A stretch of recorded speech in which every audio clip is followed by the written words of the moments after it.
રાજ્યમાં 1598 નવા corona case નોંધાયા. છેલ્લા 24 કલાકમાં 15ના મોત, 1523 ડિસ્ચાર્જ. પીએમ મોદીએ ઝાયડસ અને ભારત બાયોટેક બાદ પુણેની સેરમ ઇન્સ્ટિટ્યૂટની લીધી મુલાકાત. કોવિશિલ્ડ વેક્સિન અંગે કરી વૈજ્ઞાનિકો સાથે ચર્ચા. ગુજરાત હાઈકોર્ટના પૂર્વ જજ કે પુંજ કરશે અગ્નિકાંડની તપાસ. મુખ્યમંત્રીએ કર્યો તપાસનો આદેશ, તો એસઆઈટી તપાસમાં ઓક્સિજનથી આગ લાગ્યા હોવાનું પ્રાથમિક તારણ. અમદાવાદ સિવિલની ફરીથી ઘોર બેદરકારી આવી સામે. પરિવારજનોને દર્દીના મૃત્યુની 10 દિવસ સુધી ન કરી જાણ. વડોદરામાં મનપાનો સપાટો. કોવિડ ગાઈડલાઈનના ભંગ બદલ એક દિવસમાં 4 મોલ કર્યા સીલ, તો મંગળ બજાર રહેશે 3 દિવસ બંધ. ગુજરાતનો એફડીઆઈમાં રેકોર્ડ કૂદકો. પહેલા ક્વાર્ટરમાં માત્ર 3055 કરોડ હતું રોકાણ, તો બીજા ક્વાર્ટરમાં 1.16 લાખ કરોડનું રેકોર્ડ બ્રેક રોકાણ.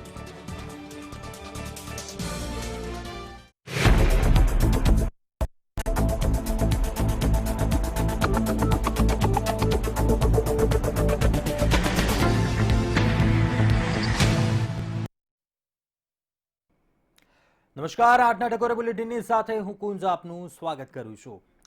કાશ્મીરમાંથી કલમ 370 હટાવ્યા બાદ ઉદ્યોગકારોની નજર કાશ્મીરમાં વેપાર કરવા તરફ સ્થિર થઈ રહી છે. જ્યારે ટેક્સટાઇલ સિટી સુરતના ઉદ્યોગકારો પણ કોઈપણ રીતે કાશ્મીરમાં વેપાર કરવાના પ્રયાસ કરી રહ્યા છે.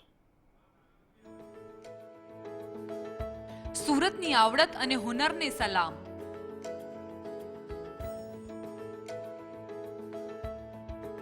કાશ્મીરી શાલ હવે સુરતના મશીનો પર બનશે.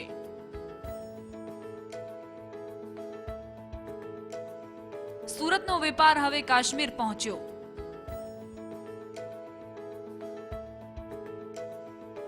વર્ષ 2021માં બંને રાજ્યો વચ્ચે વેપારની થશે શરૂઆત.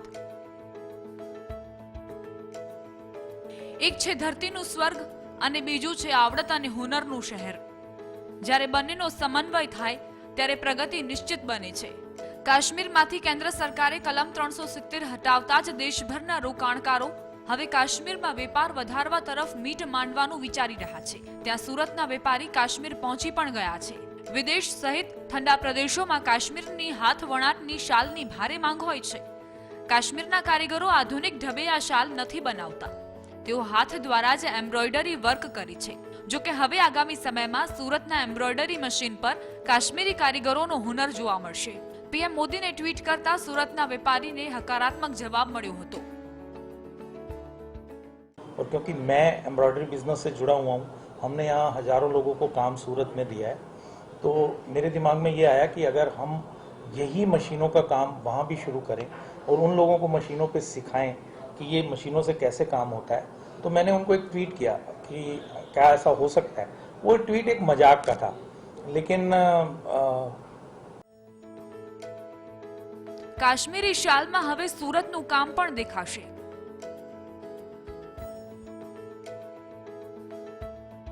તકતો તૈયાર, હવે ટૂંક સમયમાં ઉત્પાદન.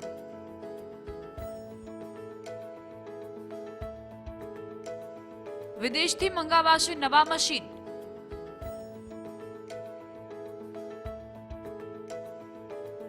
પહેલા 10 દિવસમાં એક શાલ થતી હતી તૈયાર.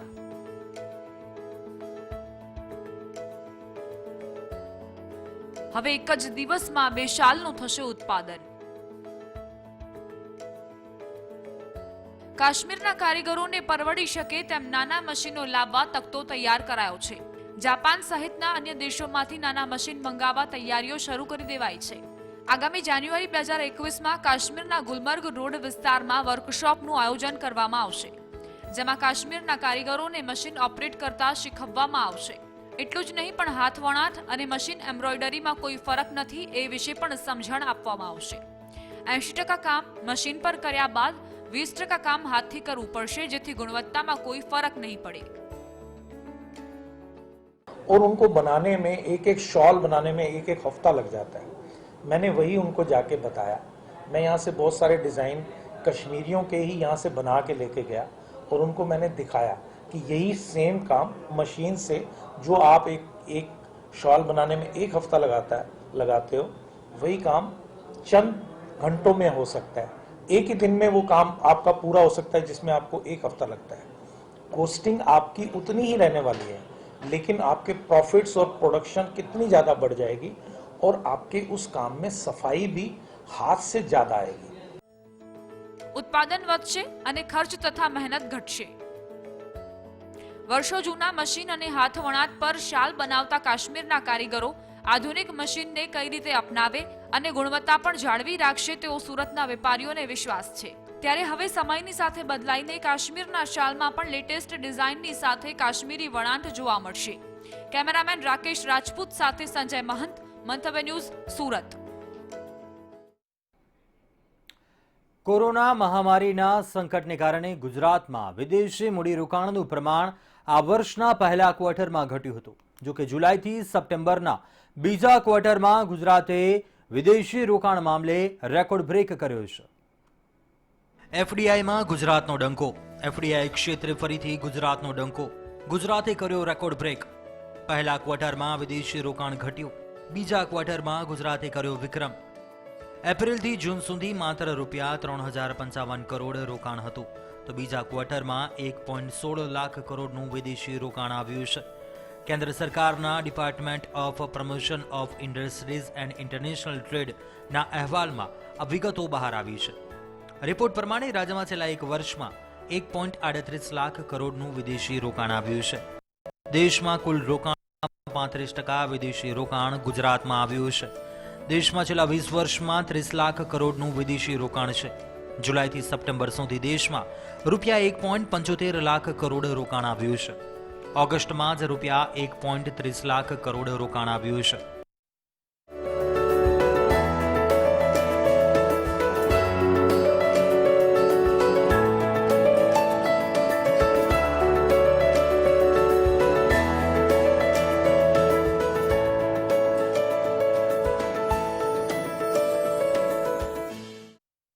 નવા ક્વાર્ટરનો આંકડો સમગ્ર વર્ષ ગુજરાતને આગળ રાખશે. લોકડાઉનમાં નીચું રહ્યું વિદેશી રોકાણ. અનલોકમાં ગુજરાતના વિકાસની હરણફાળ. મહારાષ્ટ્રને પણ રાખ્યું પાછળ. બીજા ક્વાર્ટરમાં ગુજરાતમાં 1.19 લાખ કરોડનું વિદેશી રોકાણ આવ્યું છે. એપ્રિલથી જૂન મહિના સુધીના લોકડાઉનના સમયમાં ગુજરાતમાં રૂપિયા 3055 કરોડનું વિદેશી મૂડીરોકાણ આવ્યું. દેશમાં ગુજરાત 7મા સ્થાન પર હતું. વર્ષ 2020-21ના પહેલા 3 મહિનાના આંકડાઓ પ્રમાણે કર્ણાટકમાં રૂપિયા 10,255 કરોડ, મહારાષ્ટ્રમાં રૂપિયા 8,859 કરોડ, દિલ્હીમાં રૂપિયા 7,237 કરોડ, ઝારખંડમાં રૂપિયા 5,985 કરોડ, તેલંગાણામાં રૂપિયા 4,180 કરોડ, તામિલનાડુમાં 3,377 કરોડ વિદેશી મૂડીરોકાણ થયું છે.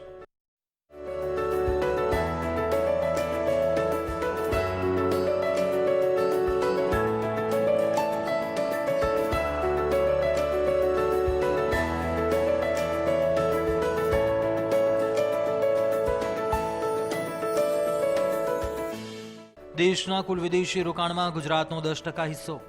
2019-20ના એક જ વર્ષમાં રાજ્યમાં 42,976 કરોડ રૂપિયાનું ફોરેન ડાયરેક્ટ ઇન્વેસ્ટમેન્ટ આવ્યું હતું. એફડીઆઈ ઇક્વિટી ઇન્ફ્લોના આંકડાઓ પ્રમાણે ઓક્ટોબર 2019થી જૂન 2020 સુધીના સમયગાળામાં દેશના કુલ વિદેશી મૂડીરોકાણમાં ગુજરાતનો ફાળો 10% હતો. મહારાષ્ટ્રનો ફાળો 28%, કર્ણાટકનો 19%, દિલ્હીનો ફાળો 16% છે. બ્યુરો રિપોર્ટ, મંતવ્ય ન્યૂઝ.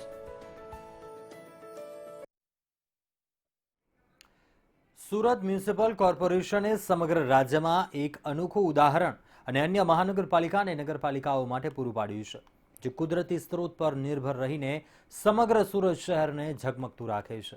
એક વખતના રોકાણથી જ સુરત મહાનગરપાલિકાએ એટલી કમાણી કરી છે કે સૌ કોઈ ચોંકી જશે. જોઈએ આ ખાસ અહેવાલમાં સુરત મહાનગરપાલિકાની ખાસ સિદ્ધિ.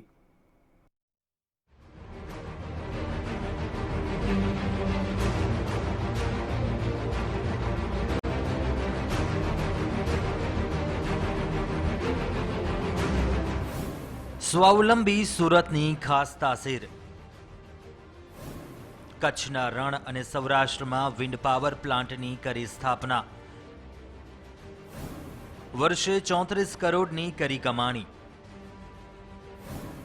એસએમસીને 5 વર્ષમાં 260 કરોડની આવક. આ ઉર્જા દીપ આપણા છે. દેશમાં એકમાત્ર સુરત શહેર 5 વર્ષથી હવાથી વીજળી બનાવી ₹260 કરોડની કમાણી કરે છે. રોજ 10,000 ઘરોને ઉર્જા મળે એટલી એનર્જી જનરેટ થાય છે. જી હા, આપે બિલકુલ સાચું સાંભળ્યું. સુરત મહાનગરપાલિકાના આ અદ્ભુત આયોજનથી રાજ્યની અન્ય પાલિકાઓથી અલગ તરી આવે છે. વિન્ડ પાવર પ્લાન્ટ સ્થાપવાની કામગીરીની શરૂઆત કરનાર દેશની પ્રથમ મહાનગરપાલિકા સુરત છે. રાજ્યના 5 સ્થળોએ 16 પવનચક્કીની સ્થાપના.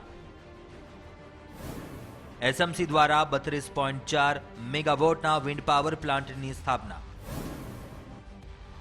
વર્ષ 2010ના નવેમ્બરે 3 મેગાવોટ ક્ષમતાના પ્રથમ વિન્ડ પાવર પ્લાન્ટની સ્થાપનાથી લઈને 31 માર્ચ 2019 સુધીમાં કુલ 5 સ્થળો ખાતે 32.4 મેગાવોટ ક્ષમતાના વિન્ડ પાવર પ્લાન્ટ સ્થાપિત છે. રાજ્યના જુદા જુદા 5 સ્થળોએ કુલ 16 પવનચક્કીઓ લગાવી પાલિકા વાર્ષિક 34 કરોડની આવક લેખે હાલ સુધી 260 કરોડની આવક મેળવી રહી છે. જામજોધપુરમાં પણ લગાવાશે નવો વિન્ડ પાવર પ્લાન્ટ. હાલ 10,000 ઘરોમાં મળી રહ્યો છે લાભ. હજુ પણ વીજ ઉત્પાદનની ક્ષમતા વધારવાનું આયોજન. અન્ય બીજા વિન્ડ પાવર પ્લાન્ટની જામજોધપુર ખાતે સ્થાપના કરાશે. તે માટે સ્થાયી સમિતિની મંજૂરી માટે દરખાસ્ત પણ તૈયાર કરાઈ છે. માથા દીઠ 400 યુનિટ વપરાશની ગણતરી પાલિકા કરે છે. તેથી 32.4 મેગાવોટ ક્ષમતામાં ઉત્પન્ન થતી 7 કરોડ યુનિટ વીજળીથી 1.25 લાખ લોકોને દૈનિક ઉપયોગ થઈ શકે છે. જ્યારે 10,000 ઘરોમાં આ વીજળીનો લાભ મળી શકે છે. બ્યુરો રિપોર્ટ, મંતવ્ય ન્યૂઝ. મત્સ્ય ઉદ્યોગ મુશ્કેલીમાં. કોરોનાને કારણે મંદીએ ચારે તરફ માથા મૂકેલી છે. ત્યારે હવે કરોડોની નુકસાની વેઠતો મત્સ્ય ઉદ્યોગ હાલ પાયમાલ થવાની કગાર પર આવીને ઊભો રહી ગયો છે.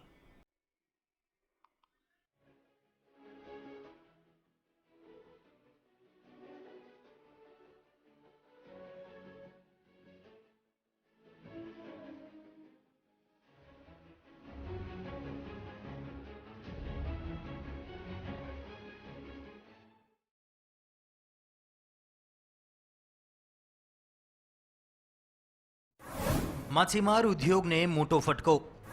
ફિશ એક્સપોર્ટરોમાં ચાઇનામાં 1,000 કરોડ ફસાયા. લાખો લોકોની રોજગારી પર તોડાઈ રહ્યો છે ખતરો. રાજ્યની મોટાભાગની ફિશિંગ બોટો ઠપ થવાની સ્થિતિ ઉદ્ભવી. કોરોના કાળની વિપરીત અસરથી માછીમાર ઉદ્યોગને મોટો ફટકો પડ્યા હોવાથી માછીમારો બેહાલ બની ગયા છે. માછીમારોની એક્સપોર્ટ કંપનીઓ પાસે 800 કરોડની રકમ ફસાઈ છે. તો ફિશ એક્સપોર્ટની વિદેશમાં નિકાસ કરી રહેલા ફિશના માલની ₹1,000 કરોડની રકમ ફસાયા હોવાથી માછીમારોને માલનું ચૂકવણું સમયસર કરી શકતા નથી. આ પરિસ્થિતિને કારણે ચાલુ સિઝનમાં તીવ્ર આર્થિક સંકડામણનો સામનો કરી રહેલા માછીમારો માછીમારી કરી શકે તેમ ન હોવાથી રાજ્યની મોટા ભાગની ફિશિંગ બોટો ઠપ થવાની સ્થિતિ ઉદ્ભવી છે. અમારી બોટ જે ફિશિંગ બોટ છે એ 3.5-4 લાખના ખર્ચે જે અમે દરિયામાં ફિશિંગ કરવા મોકલતા હતા એટલો ખર્ચ કરવાનો બી પૈસો અમારી પાસે છે નહીં. અમારા જે માછલાના પૈસા છે એ બી અમને મળ્યા નથી. માછલાનો ભાવ બી ઓછો મળ્યો છે. ત્યારે હવે આજની મિટિંગમાં અમે લોકોએ એવું નક્કી કર્યું છે કે સરકાર, રાજ્ય સરકાર અને કેન્દ્ર સરકારમાં અમારી આ પરિસ્થિતિ છે એ સરકારના ધ્યાને મૂકવી. માછીમારોના આવા અનેક પ્રશ્નો અંગે વિચાર વિમર્શ કરવા વેરાવળના સૌરાષ્ટ્ર, દક્ષિણ ગુજરાત તથા દીવ દમણના 16થી વધુ બંદરોના માછીમારો આગેવાનો, ફિક્સ એક્સપોર્ટર સહિતના પ્રતિનિધિઓની ચિંતન બેઠક મળી હતી. ધંધો બંધ કરવો કે કેમ, ફિશિંગ બંધ કરવી કે કેમ? જો ફિશિંગ બંધ કરીએ તો લાખો જે ફિશરમેનો છે અને આ ધંધા સાથે જે સંકળાયેલા છે એ લોકો બેરોજગાર થઈ જાય. તો એની બેરોજગારીનો પણ બહુ ગંભીર પ્રશ્ન ઉઠે. એટલે એ ના થાય એના માટે બધા સાથે મળી અને સરકારને અને આપણા એસોસિએશનોને સાથે રાખીને આનો નિકાલ કરીએ. ચાલુ વર્ષે સિઝનની શરૂઆતમાં જ ડીઝલના વધેલા અસહ્ય ભાવોથી માછીમારી કરવા જવા પાછળ થતા ખર્ચામાં ખાસો વધારો થયો છે. આવા સમયે સિઝન નબળી હોવાથી માછલીનો પૂરતો ભાવ મળતો નથી. કોરોનાને કારણે ઉદ્ભવેલી પરિસ્થિતિને કારણે ફિશ એક્સપોર્ટ કંપનીઓ પાસે માછીમારોના મચ્છીના માલના ₹800 કરોડ જેવી રકમ સલવાઈ છે. ત્યારે માછીમારોને સત્વર ચૂકવણું નહીં થાય તો ના છૂટકે 1 માસની અંદર 25,000 બોટને લાંગરી માછીમારી બંધ કરવાની ફરજ પડશે. માછીમારી થકી 3.5 લાખ લોકો રોજગારી મેળવે છે તે બેરોજગાર બની જશે, જેથી આ ઉદ્ભવેલી જટિલ સમસ્યાનું વહેલી તકે નિરાકરણ લાવવા આગામી દિવસોમાં પ્રધાનમંત્રી સાંસદને રજૂઆત કરી હસ્તક્ષેપ કરી મદદે આવવા માંગણી કરવાનું નક્કી કરાયું છે. આપના માધ્યમથી જણાવવા માંગીએ છીએ કે જે અમારું પેન્ડિંગ જે MEIS ને એ બધું છે એ સરકાર તરફથી તાત્કાલિક રિલીઝ કરવામાં આવે તો એ અમે અમારું પેમેન્ટ માછીમાર ભાઈઓને રિલીઝ કરીએ તો એ લોકોને ઘણી મોટી રાહત થશે. એકંદરે ભારત દેશને વર્ષે હજારો કરોડોનું વિદેશી હુંડિયામણ કમાઈ આપતો અને દેશના GDPમાં મહત્વનો હિસ્સો ધરાવતા મત્સ્ય ઉદ્યોગ પડી ભાંગવાને આરે પહોંચ્યો છે. ત્યારે જો સરકાર તાકીદે આ બાબતની ગંભીરતા ધ્યાને નહીં લે તો આવનારા દિવસોમાં લાખો લોકોની રોજગારીની વિકટ પરિસ્થિતિનું નિર્માણ થવાની ભીતિ માછીમારો, આગેવાનો અને ફિશ એક્સપોર્ટરોએ વ્યક્ત કરી છે. રવિ ખક્કર, મંતવ્ય news, Gir Somnath. Corona vaccine અંગેના સતત સારા સમાચારો આવી રહ્યા છે. આ કારણે સોનાના ભાવમાં ઘટાડાનું વલણ જોવા મળ્યું છે. શુક્રવારે 10 ગ્રામ સોનાનો ભાવ ઘટીને 48,180ની આસપાસ પહોંચ્યો હતો તો 1 કિલો ચાંદીનો ભાવ 60,000 રૂપિયાથી નીચે પહોંચી ગયો હતો.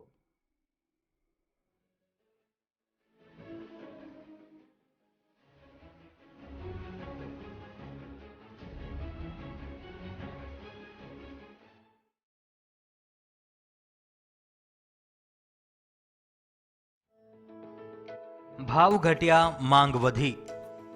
સોનાના ભાવ 50,000થી નીચે પહોંચ્યા. 10 ગ્રામના ભાવ 50,000થી નીચે ગબડ્યા.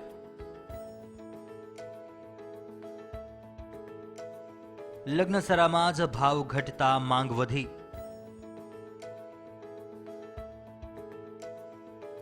4 મહિનાની તેજી બાદ સોનાના ભાવ ઘટ્યા. બુલિયન માર્કેટના વેપારીઓના કહેવા મુજબ ઓગસ્ટમાં જોવાયેલી વિક્રમી ભાવથી અત્યારે અત્યંત નીચા ભાવે આ બંને કિંમતી ધાતુમાં ટ્રેન્ડિંગ થઈ રહ્યું છે. 7 ઓગસ્ટે સોનાનો ભાવ 56,200ની વિક્રમી સપાટી પર પહોંચ્યો હતો. ગુરુવારે MCX પર સોનાનો ભાવ 48,600 બોલાતો હતો. લગભગ 4 મહિનાની તેજી પછી ભાવમાં ઘટાડો જોવા મળ્યો છે. આ ઘટાડાને ગ્રામીણ અને શહેરી ક્ષેત્રમાંથી સોનાની માંગમાં ઘણો વધારો થયો છે. લોકોમાં સોનાને લઈને નવો ટ્રેન્ડ.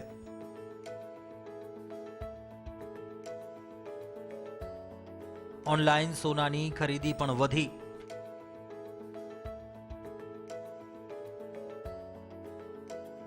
લગ્ન સિઝન પહેલા ઓન અને ઓફલાઈન ખરીદી.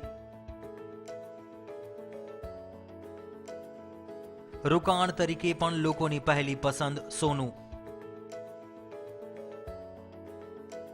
બીજી બાજુ લગ્નની સિઝનને કારણે પણ સોનાની ખરીદી થઈ રહી છે. સોનાના ભાવ ઘટતા હોવાને કારણે ઓનલાઈન અને ઓફલાઈન બંને પ્લેટફોર્મ પર સોનાનું વેચાણ વધવાનું અનુમાન છે.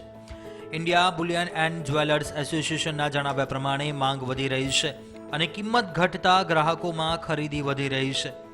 અર્થતંત્ર ખુલી રહ્યું હોવાથી લોકો લાંબા ગાળાના રોકાણ તરીકે સોનાને પસંદ કરે છે. 1 વર્ષમાં સોનામાંથી રોકાણકારોને મળ્યું સારું વળતર. વાર્ષિક ચક્રવૃદ્ધિ દરે સોનાએ આપ્યું વળતર. 3 મહિનાથી સોનાએ સારું વળતર આપ્યું છે. 1 વર્ષમાં તેણે અન્ય એસેટ્સને આઉટ પરફોર્મ કરી છે. જ્યારે 24% વાર્ષિક વળતર સાથે ગોલ્ડ ફંડ, ગોલ્ડ ETFSમાં પણ છેલ્લા કેટલાક સમયમાં નોંધપાત્ર ભંડોળ ઠલવાયું છે. સ્થાનિક બજારમાં છેલ્લા 1 વર્ષમાં સોનાનો ભાવ 50% ઉછળી ₹50,000ને વટાવી ગયો હતો. થોડા લાંબા ગાળાની જો વાત કરીએ તો સોનાએ છેલ્લા 12 વર્ષમાં 11.7%, 10 વર્ષમાં 9.8%, 5 વર્ષમાં 12.3% અને 3 વર્ષમાં 16.7%ના વાર્ષિક ચક્રવૃદ્ધિ દરે વળતર આપ્યું છે. બ્યુરો રિપોર્ટ, મંતવ્ય ન્યૂઝ. અમદાવાદની સોલા સિવિલ ખાતે કોરોનાની કોવેક્સિનના ટ્રાયલ શરૂ કરવામાં આવ્યા છે. 25 જેટલા વોલન્ટિયર્સ દ્વારા સ્વેચ્છાએ રજીસ્ટ્રેશન કરાવ્યું છે અને આ રજીસ્ટ્રેશન બાદ તેમને આત્મનિર્ભર કોવેક્સિન આપવામાં આવી છે.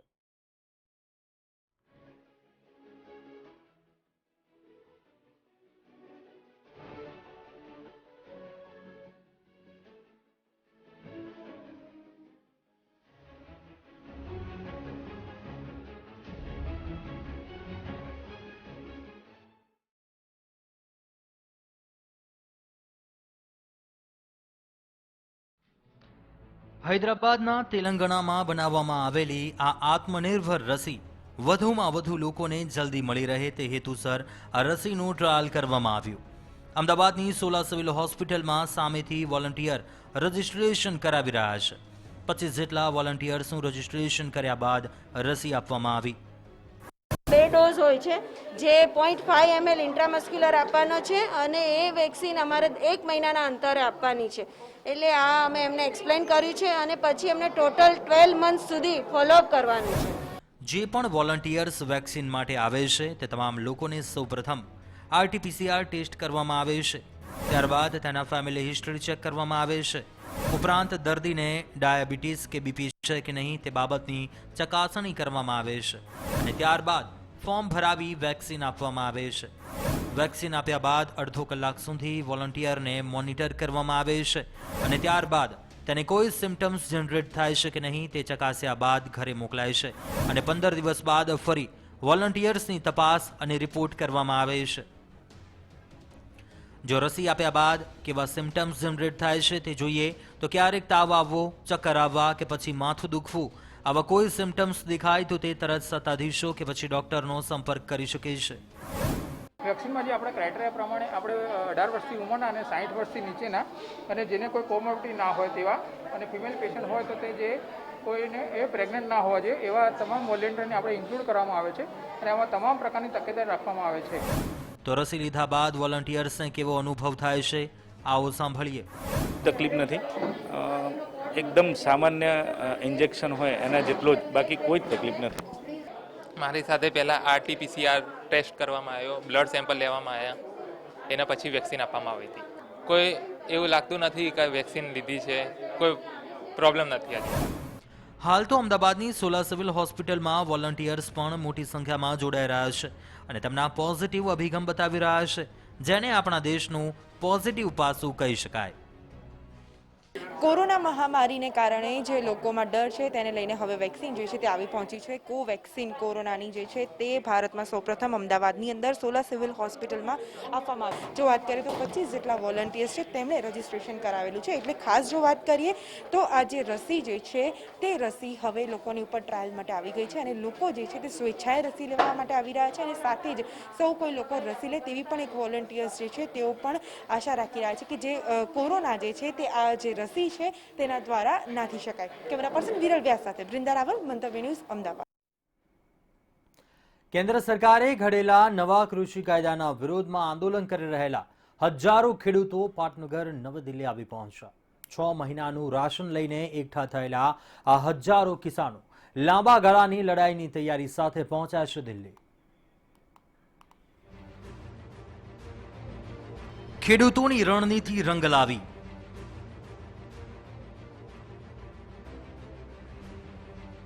ખેડૂતો પાસે સરકારની તમામ નીતિ નિષ્ફળ નીવડી.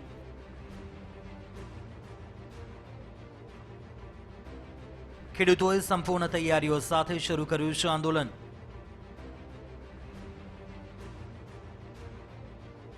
સ્થાનિક ખેડૂતોએ પણ કરી આંદોલનકારીઓની મદદ. ખેડૂત આંદોલન રોમાંચક બની રહ્યું છે. ચલો દિલ્હીના નારા સાથે ખેડૂતોએ દિલ્હી કૂચ કરવાનો જે ઉદ્દેશ રાખ્યો હતો તે ઉદ્દેશ હવે પૂરો થઈ રહ્યો છે. દિલ્હી સુધી પહોંચવા માટે ખેડૂતોને 8 મોટા બેરિકેડ્સ પાર કરવા પડ્યા છે અને ઘણી જગ્યાએ સેનાની ઘેરાબંધી તોડીને આગળ વધવું પડ્યું છે.